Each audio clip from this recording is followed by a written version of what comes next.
In this video, I am going to teach you how to use categories in Acuity Scheduling.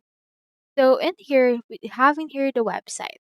Go over to acuityscheduling.com and you should be able to see this as well.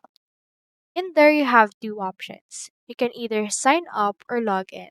If you choose to sign up, if you already don't have an account, what you can do is you can head over and click on this Get Started option right here in the middle or to this upper right corner.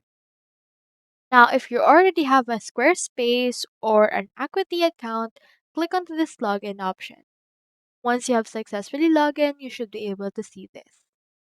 So this is what the homepage of my Acuity scheduling looks like. Now, if you want to use your categories, what we can do is we can head over and navigate to the relevant section. For example, you can head over to the apartment types and select an existing category or create a new one by doing this. This is that. This is Group Plus, which is also a category. Click onto this right here.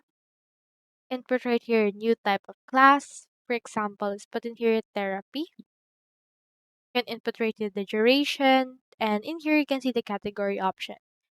You can click onto this new category and input right here the category name. And click on save.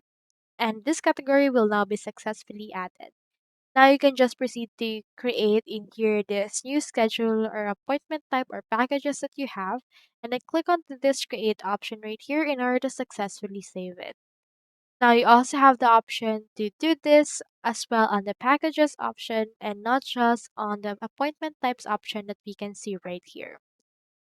So that's all there is today, and I hope this video actually helped you to use categories in Acuity Scheduling since it actually helps you organize appointment types, packages, gift certificates, and subscription more dignified. So hope we help.